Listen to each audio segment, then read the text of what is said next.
শিয়ালদা দক্ষিণ শাখায় ডাউন লাইনে বন্ধ ছিল ট্রেন চলাচল।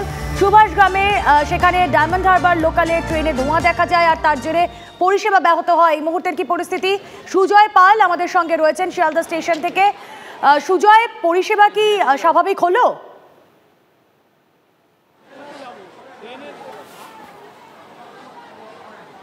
কথা বলবো, আমাদের প্রতিনিধি সুজয় পাল থাকবেন আমাদের সঙ্গে। শিয়ালদা দক্ষিণ শাখায় ডাউন লাইনে বন্ধ ট্রেন চলাচল। কিছুক্ষণ আগে পর্যন্ত আমরা জানতাম যে সুভাষগ্রাম স্টেশনেই ডায়মন্ড হারবার লোকাল সেখানে দাঁড়িয়ে রয়েছে। এই মুহূর্তে পরিষেবা কি স্বাভাবিক হলো জানাবেন আমাদের প্রতিনিধি সুজয় পাল রয়েছেন সঙ্গে। সুজয়, দেখো, এখনো পর্যন্ত যে সমস্যা সেই সমস্যা মেটেনি। প্রায় 3 ঘন্টা হতে চললো। যাত্রীরা সেই যে দুর্ভোগ প্রায় 3 ঘন্টা ধরে চলছে, সেই দুর্ভোগ এখনও তারা পোহাচ্ছেন। ছবিটা দেখাতে বললাম আমার সহকর্মী চাঁদ মিয়াকে, যে শিয়ালদা মূলত দক্ষিণ শাখার এই সমস্যা রয়েছে। কিছু সময় আগে একটা সোনারপুর লোকাল, সেই সোনারপুর লোকালের খবর হয়েছে, কিন্তু বেশিরভাগ একটি মাত্র সোনারপুর লোকাল অ্যানাউন্স হওয়াতে যাত্রীরা কিন্তু এই ভিড়ের ভয়ে অনেক যাত্রী সেই ট্রেনে উঠছেন না। ছবিটা আরও একটু দেখাতে বলবো যে দক্ষিণ শাখায় প্রায় 3 ঘন্টা ধরে গোলমাল, এবং যাত্রীরা অভিযোগ করছেন যে তাদেরকে সঠিকভাবে জানানো হচ্ছে না কি সমস্যা রয়েছে, অর্থাৎ কেন ট্রেন যাচ্ছে না, কেন দীর্ঘক্ষণের সমস্যা, যাত্রীদেরকে সঠিকভাবে জানানো হচ্ছে না, এই অভিযোগটাও করছেন। দেখতে পাচ্ছ যে একেবারে ভিড় ঠিক করছে, এবং আজকে রবিবার বলে ভিড়ের সংখ্যাটা এই পরিমাণ দেখা যাচ্ছে। অন্য দিন যদি হতো, অর্থাৎ সপ্তাহের অন্য দিন, মূলত সোম থেকে শুক্রবারের মধ্যে যদি এই সমস্যা হতো, তাহলে মানুষকে কিন্তু আরও সমস্যা পোহাতে হতো।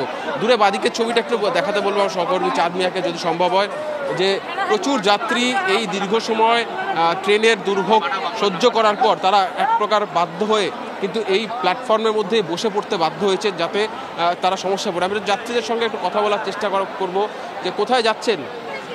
স্যার, আমি ধামুয়ায় যাব। কতক্ষণ দাঁড়িয়ে আছেন? লাইনে আমি 1টা থেকে দাঁড়িয়ে আছি। কিছু বলছে কি সমস্যা? না, অ্যাকচুয়ালি রেলের তরফ থেকে পরিষ্কার করে কিছু জানানো হয়নি এ পর্যন্ত।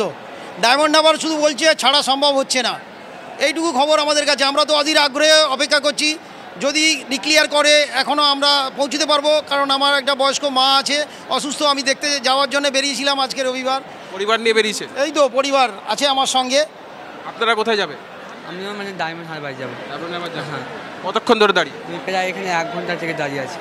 বাড়ি ফেরার কথা? হ্যাঁ, বাড়ি ফেরার কথা। তাহলে বুঝতেই পারছো যে কেউ পরিবার নিয়ে ফিরবেন, কেউ বা নিজেদের বাড়িতে যাবেন, কিন্তু প্রায় দীর্ঘ সময় তাদের বসে থাকতে হচ্ছে। 3 ঘন্টা পেরিয়ে গেছে, এবং তাদের যাত্রীদের যেটা মূল অভিযোগ যে কেন ট্রেন ছাড়ছে না, কোথায় গোলমাল, কতক্ষণে সেটা সারিয়ে ফেলা সম্ভব হবে, সে সম্পর্কে কোনো স্পষ্ট ব্যাখ্যা রেলের তরফ থেকে করা হচ্ছে না। শুধুমাত্র নির্দিষ্ট সময় ঘন্টাখানেক আগে আমরা পূর্ব রেলের সিপিআরও কৌশিক মিত্রের সঙ্গে কথা বলেছিলাম। তিনি বললেন যে খুব দ্রুতই এই সমস্যার সমাধান করা সম্ভব হবে, যাত্রী ভোগান্তি আর হবে না।